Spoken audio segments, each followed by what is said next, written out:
मोक्षमार्गस्य नेतारं भेत्तारं कर्म भूभृतां ज्ञातारं विश्वतत्त्वानां वंदे तद्गुणलब्ध्यै।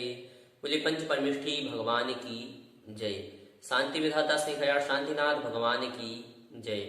द्वादशांग जिनवाणी माता की जय। ग्रंथादिदास श्री तत्वार्थ सूत्र जी की जय। आचार्य श्री उमा स्वामी जी महाराज की जय। आचार्य श्री विद्यासागर जी महाराज की जय। परम पूज्य मुनिपंगो श्री सुधा सागर जी महाराज की जय। अड़ाई द्वीपस्थ समस्त महामंडलियों की जय। पूर्व कक्षा में जो अंतिम सूत्र था उसमें अगारी कौन होता है उसकी परिभाषा के बारे में हमने ज्ञान किया था। पश्चात उसी अगारी अर्थात गृहस्थ के जो 7 शील व्रत होते हैं वे कौन कौन से होते हैं उनके बारे में कथन किया जा रहा है। सूत्रोच्चारित करें। दिग्देशानर्थ दंड विरति सामायिक प्रोषधोपवासोपभोग परिभोग परिमाणातिथि संविभाग व्रत संपन्नश्च। पदच्छेद देखें। दिग देश अनर्थ दंड विरति सामायिक प्रोषधोपवास उपभोग परिभोग परिमाण अतिथि संविभाग व्रत संपन्न च। अर्थ देखें। दिक अर्थात दिग्व्रत, देश अर्थात देश व्रत, अनर्थ दंड विरति अर्थात अनर्थ दंड विरति व्रत, सामायिक अर्थात सामायिक व्रत, प्रोषधोपवास अर्थात प्रोषधोपवास व्रत, उपभोग परिभोग परिमाण अर्थात उपभोग परिभोग परिमाण व्रत, अतिथि संविभाग अर्थात अतिथि संविभाग व्रत, चा अर्थात और व्रत अर्थात व्रतों से, संपन्न अर्थात संपन्न होता है। संपूर्ण अर्थ होगा दिग्व्रत, देश व्रत, अनर्थ दंड व्रत, सामायिक व्रत, प्रोषधोपवास व्रत, उपभोग परिभोग परिमाण व्रत और अतिथि संविभाग व्रत। इन व्रतों से भी संपन्न होता है। कौन संपन्न होता है? तो जो अगारी है वह इन सभी व्रतों से संपन्न होता है। यहाँ चा पद का अर्थ और भी होगा और चा पद से अगारी पद का ग्रहण भी यहाँ होगा। इस प्रकार से यहाँ हमने 7 जो शील व्रत हैं उनको जाना। शील व्रत इन्हें क्यों कहा गया? क्योंकि जो 5 पाप हैं उन 5 पापों की रक्षा करना इनका कार्य होता है। इस कारण से इन्हें शील व्रत कहा गया। इन 7 शील व्रतों में सबसे पहले 2 डिवीजन करें। पहला गुण व्रत और दूसरा शिक्षा व्रत। तो जो पूर्व के 3 हैं वे गुण व्रत कहलाते हैं अर्थात दिग्व्रत, देश व्रत और अनर्थ दंड व्रत। यह दिग जो है यह क्या है? यह 3 गुण व्रत हैं।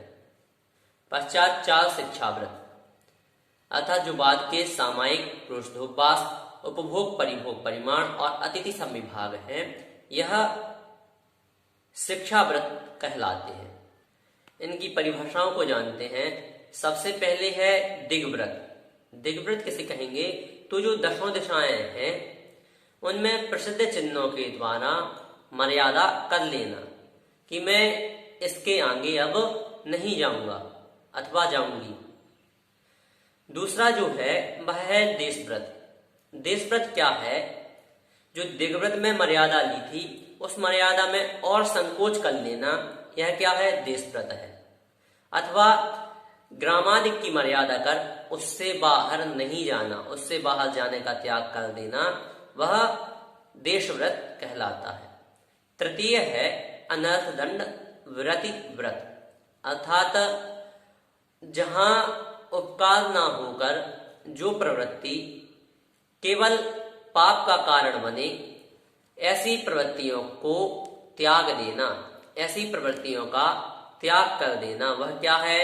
वह अनर्थ दंड नाम का तीसरा व्रत कहलाता है। इस अनर्थ दंड व्रत के 5 भेद हैं। वे कौन से हैं? तो देखें। पापोपदेश दूसरा हिंसादान, तीसरा अपध्यान, चौथा दुष्कृति और अंतिम प्रमादचर्या।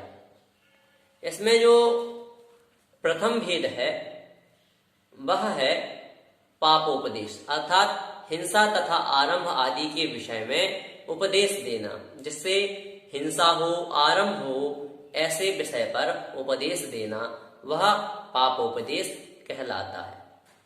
द्वितीय है हिंसादान। इसकी परिभाषा होगी जो हिंसा के उपकरण हैं उन उपकरणों का दान देना अथवा हिंसा के लिए किसी को प्रेरित करना, हिंसा के तौर तरीके बताना, यह हिंसादान की श्रेणी में आएगा। तृतीय है अपध्यान। अपध्यान की परिभाषा होगी कि दूसरे को कैसे मानना है, कैसे बांधना है, किस प्रकार से उसे वहां से हटाना है, आदि जो खोटे विचार हैं उन विचारों को विचारना, यह अपध्यान कहलाता है। चौथा जो है वह है दुष्कृति, अर्थात जो हिंसा और राग आदि को बढ़ाने वाली कथाएं हैं, ऐसी कथाओं को सुनना अथवा सुनाना, यह क्या है, दुष्कृति नाम का चौथा अनर्थ दंड कहलाता है। पांचवा है प्रमादचर्या, अर्थात बिना प्रयोजन के कोई भी कार्य करना, जैसे जमीन खोदना। व्यर्थ दो मित्र खड़े हैं, एक मित्र अपने हाथ में एक लकड़ी लिए हुए है और लकड़ी को वह जमीन में क्या कर रहा है, हिला रहा है। उस कारण से जमीन में व्यर्थ ही क्या हो रहा है, छिद्र हो रहा है। तो जो इस प्रकार की क्रियाएं होती हैं, यह जो प्रमादचर्या है, यह अन्य भी सभी जगह लगा सकते हैं। यह जो पांचों भेद है, इनका नहीं होना अनर्थ दंड विरति व्रत है, अर्थात जो पांचों यह भेद कहे उनसे रहित होना, वह अनर्थ दंड विरति व्रत है। पश्चात चार शिक्षा व्रत जो है उनमें सबसे पहला है सामायिक। सामायिक की परिभाषा होगी समस्त पाप कार्यों से विरत होकर नियत स्थान पर, नियत समय पर मन, वचन और काय तीनों को एकाग्र करना। अगर किसी का सामायिक व्रत है, सामायिक का नियम है, तो उसका जो नियत समय है, अर्थात जो सुबह, शाम और दोपहर का सामायिक का नियत समय है, उस समय में वह सामायिक करेगा, अन्य दूसरे कार्य नहीं करेगा। और एक स्थान भी यदि गृहस्थ है तो वह अपना एक स्थान भी फिक्स कर ले कि हम यहाँ बैठ करके सामायिक करेंगे, शुद्ध स्थान पर सामायिक करेंगे और नियत समय तक वहां सामायिक करे। किस प्रकार की सामायिक करे, मन से, वचन से और काय को एकाग्र करके। इन तीनों की जब एकाग्रता बनती है वही सामायिक कहलाती है। यह नहीं कि सामायिक कर रहे हैं और सामायिक करते करते कुछ ध्यान आया तो अपने हाथ से ही कह दिया, या बोलना नहीं है तो इस प्रकार की जो ध्वनि आदि के द्वारा जो इशारे आदि किए जाते हैं, तो उससे भी मन हमारा अस्थिर होता है, स्थिर नहीं रहता। इस कारण से मन, वचन, काय और तीनों की एकाग्रता सर्वोपरि है।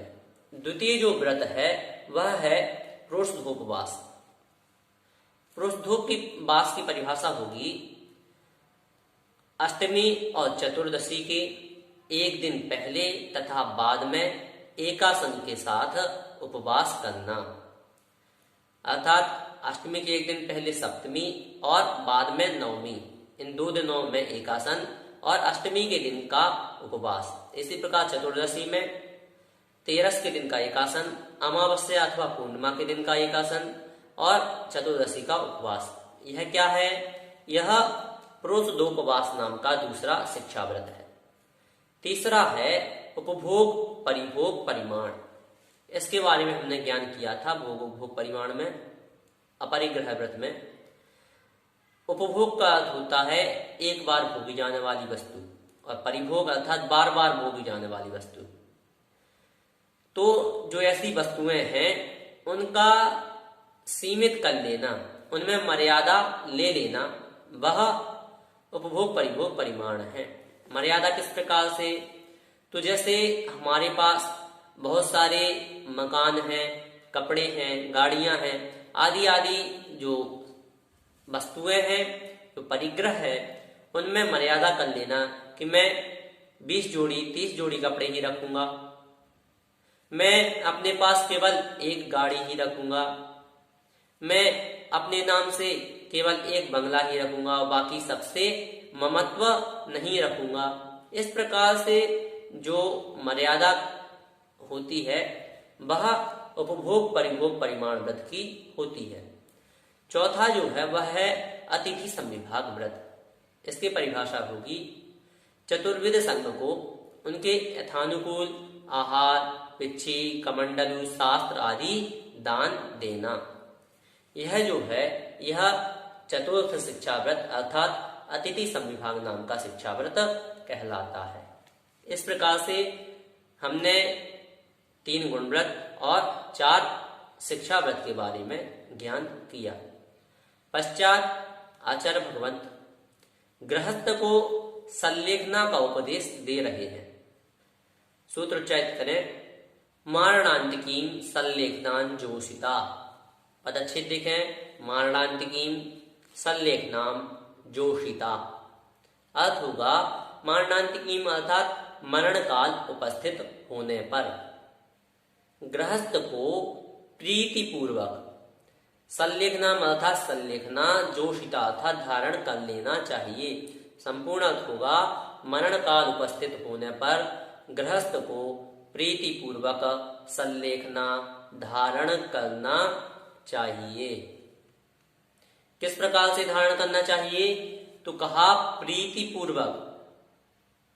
संलेखना जो है वह संपूर्ण जब हमें होशो हवास होता है तभी धारण करना चाहिए। किस प्रकार से? यदि कोई जीव अंतिम समय में है, मरण समय में है, उसका मरण अत्यंत निकट है और ऐसा उसे अनुभव हो रहा है अथवा आचार्य आदि को अनुभव हो रहा है, तो वह उस समय संलेखना को धारण कर ले। परंतु संलेखना कैसे धारण करे? प्रीति पूर्वक, अर्थात उसकी संलेखना में लगन होना चाहिए। यदि लगन नहीं है तो उसकी संलेखना कार्यकारी नहीं है, बल्कि अकार्यकारी ही सिद्ध होगी। पुण्य बंधक का कारण नहीं होगी। पुण्य बंध का कारण कब होगी? जब वह उसे प्रीति पूर्वक धारण करेगा। इस प्रकार से यहाँ संलेखना का उपदेश आचार्य भगवंत ने दिया। पश्चात सम्यक दृष्टि के अतिचारों का कथन किया जा रहा है। सूत्रोच्चारित करें, शंका कांक्षा विचिकित्सान्य दृष्टि प्रशंसा संस्त्वाः सम्यक दृष्टेरतिचाराः। पदच्छेद देखें, शंका, कांक्षा, विचिकित्सा, अन्य दृष्टि प्रशंसा, संस्तवाः। यहाँ अन्य दृष्टि संस्तवाः ही लगाना है। सम्यक दृष्टेः अतिचाराः।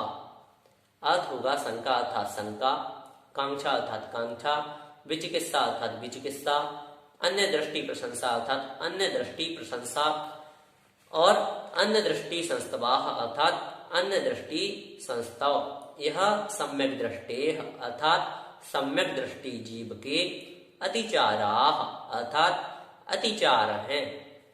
संपूर्ण अर्थ होगा शंका, कांक्षा, विचिकित्सा, अन्य दृष्टि प्रशंसा और अन्य दृष्टि संस्तव। यह सम्यक दृष्टि जीव के 5 अतिचार हैं। इनकी परिभाषा को देखते हैं। सबसे पहले है शंका, अर्थात जिनेंद्र भगवान के द्वारा कही हुई बातों को नहीं मानना। उनके द्वारा कहे गए जो 7 तत्व हैं उनमें शंका करना। यह क्या है? यह शंका। द्वितीय है कांक्षा, अर्थात आगामी भाव में, इस भाव में भोगों की, सुखों की इच्छा रखना, यह कांक्षा। तृतीय है विचिकित्सा। विचिकित्सा की परिभाषा होगी रत्नश्री त्रय से पवित्र किंतु शरीर से मलिन ऐसे मुनिराज आदि को देखकर ग्लानि करना, यह क्या है? विचिकित्सा। पश्चात है अन्य दृष्टि प्रशंसा और अन्य दृष्टि संस्ताव। इन दोनों में जो है शेष जो अतिचार हैं वह सभी इसमें गर्वित हो जाते हैं, अर्थात जो सम्यक दर्शन के दोष हैं वह सभी इसमें गर्वित हो जाते हैं। अन्य दृष्टि प्रशंसा की परिभाषा होगी जो खोटे देव हैं, मिथ्या दृष्टि देव आदि हैं, मिथ्या दृष्टि गुरु हैं, मिथ्या दृष्टि शास्त्र हैं, उनकी मन से प्रशंसा करना, अर्थात मन ही मन प्रसन्न होना। संस्तवाह अर्थात वह जो मिथ्या दृष्टि देव, गुरु कुदेव, कुशास्त्र आदि हैं, उनकी वचनों से प्रशंसा करना, यह अन्य दृष्टि संस्तवाह नाम का अंतिम अतिचार है। पश्चात आचार्य भगवंत एक अधिकार सूत्र दे रहे हैं कि जो शेष अर्थात 5 व्रत हैं और 7 शील हैं, उनके कितने कितने अतिचार होते हैं यह कथन किया जा रहा है। सूत्र उच्चारित करें, व्रत शीलेषु पंच पंच यथाक्रमम्। पदच्छेद देखें, व्रत शीलेषु पंच पंच यथाक्रमम्। अर्थ होगा व्रत अर्थात व्रतों तथा शील अर्थात शीलों में, पंच पंच अर्थात 5 5 यथाक्रमम् अर्थात यथाक्रम से जानना चाहिए। संपूर्ण अर्थ होगा व्रतों तथा शीलों में 5 5 अतिचार यथाक्रम से जानना चाहिए। इस प्रकार से यहाँ उन्होंने सामान्यतः बता दिया कि जितने भी व्रत और शील हैं उनमें 5 5 अतिचार होते हैं और उनका कथन अब यहाँ से प्रारंभ क्रमशः किया जा रहा है, यथाक्रम से किया जा रहा है। तो सबसे पहले यहाँ अहिंसा जो अनुव्रत है उसके अतिचारों का कथन किया जा रहा है। सूत्र उच्चारित करें, बंध वदच्छेदाति भारारोपणान्न पान निरोधाः। पदच्छेद देखें, बंध बध छेद अति भारारोपण अन्न पान निरोधाः। अर्थ होगा बंध अर्थात बंध, बध अर्थात बध, छेद अर्थात छेद, अति भारारोपण अर्थात अति भारारोपण और अन्न पान निरोधाः अर्थात अन्न पान निरोध। यह प्रथम के अतिचार हैं, अर्थात अहिंसानुव्रत के अतिचार हैं। संपूर्ण अर्थ होगा बंध बध छेद अति भारारोपण और अन्न पान निरोध, यह अहिंसानुव्रत के अतिचार हैं। इनमें परिभाषा देखें तो सबसे पहले बंध है। बंध कहेंगे बांधने को, अर्थात किसी जीव को बांधना, यह बंध। बध अर्थात मारना, छेद अर्थात छेदन करना, नाक कान आदि का छेदन कर देना, यह छेद। अति भारारोपण अर्थात अधिक भार का आरोपण करना, यह अति भारारोपण। अंतिम है अन्नपान निरोध अर्थात समय पर भोजन आदि नहीं देना, यह अन्नपान निरोध। जैसे कोई व्रती श्रावक है, वह क्या किए हैं, वह अपने घर में किसी पालतू पशु को पाले हुए है। व्रती श्रावकों को इस सूत्र के अनुसार गाय आदि को पालने में निषेध नहीं है। क्यों? क्योंकि यहाँ क्या कहा जा रहा है, अति भार आरोपण अर्थात अधिक भार आरोपण नहीं करना है। भार तो आरोपण उस पर किया जा सकता है। हाथी आदि है तो उस पर अधिक भार का आरोपण नहीं करना है। घोड़ा है उस पर अधिक भार का आरोपण नहीं करना है। वह जितना वजन सह सकता है, अर्थात जैसे एक व्यक्ति को वह ले जा सकता है तो उस पर एक ही व्यक्ति बैठे, हाथी 4 व्यक्ति को ले जा सकता है तो 4 ही व्यक्ति बैठे। यह नहीं कि हाथी है तो उस पर एक साथ 8 लोग 10 लोग बैठ जाएं। तो यह जो है यह अति भारारोपण अतिचार है। अर्थात जो जैसा है उसको उस रूप से पालना और उस पर यह जो अतिचार है इनका पूर्णतः सशर्त पालन करना। तो वह पालतू जो पशु हैं उनको पाल सकता है, अथवा जो शाकाहारी पशु हैं उन्हें पाल सकता है। कुत्ते आदि को पालने का निषेध किया जाता है। और सुनने में यह भी आता है कि जिस घर में कुत्ता पाला जाता है वहां मृगराज आदि का आहार नहीं होता है, इसलिए कुत्ते को पालने के लिए मना भी किया जाता है। आप यदि पालना ही चाहते हैं तो आप उसे घर के बाहर कहीं पाल सकते हैं। इस प्रकार से यहाँ जो प्रथम अहिंसाणुव्रत है उसके अतिचारों का कथन हुआ। पश्चात सत्याणुव्रत के 5 अतिचारों का कथन किया जा रहा है। सूत्र उच्चारित करें। मिथ्योपदेश रहो व्याख्यान कूटलेख क्रिया न्यासापहार साकार मंत्र भेदा। पदच्छेद देखें। मिथ्योपदेश रहो व्याख्यान कूटलेख क्रिया न्यासापहार और साकार मंत्र भेदा। अर्थ होगा मिथ्योपदेश अर्थात मिथ्योपदेश, रहो व्याख्यान अर्थात रहो व्याख्यान, कूटलेख क्रिया अर्थात कूटलेख क्रिया, न्यासापहार अर्थात न्यासापहार, साकार मंत्र भेदा अर्थात साकार मंत्र भेद। यह सत्याणुव्रत के 5 अतिचार हैं। संपूर्ण अर्थ होगा मिथ्योपदेश रहो व्याख्यान कूटलेख क्रिया न्यासापहार और साकार मंत्र भेद। यह सत्याणुव्रत के 5 अतिचार हैं। इसमें सबसे पहला है मिथ्योपदेश। मिथ्योपदेश कहेंगे झूठा उपदेश देना, अर्थात जिनसे पाप आदि की क्रियाएं होती हैं ऐसा उपदेश देना, शास्त्र विरुद्ध उपदेश देना, यह मिथ्योपदेश। रहो व्याख्यान अर्थात स्त्री और पुरुष की एकांत में की गई क्रिया को सभी के सामने प्रकट कर देना, यह रहो व्याख्यान। कूटलेख क्रिया अर्थात झूठे दस्तावेज आदि तैयार करना, किसी को फंसाने के लिए झूठे दस्तावेज आदि बनना अथवा बनाना अथवा बनवाना, यह क्या है? यह कूटलेख क्रिया। पश्चात है न्यासापहार अर्थात किसी की धरोहर आदि का अपहरण कर लेना। अंतिम है साकार मंत्र भेद अर्थात किसी की इशारे आदि में हाथ हिलाने आदि से कोई वार्ता हो रही है, उस गुप्त बात को सभी के समक्ष प्रकट कर देना, यह अंतिम साकार मंत्र भेद नाम का अतिचार है। इस प्रकार यहाँ सत्याणुव्रत के 5 अतिचारों का कथन किया गया। आज हमने 6 सूत्रों को पढ़ा। दिग्देशानर्थ दंड विरति सामायिक प्रोषधोपवासोपभोग परिभोग परिमाणा तिथि संविभाग व्रत संपन्नश्च मारणांतिकीं संलेखनांजोषिता शंकाकांक्षा विचिकित्सान्य दृष्टि प्रशंसा संस्तुवाः सम्यक दृष्टेरतिचाराः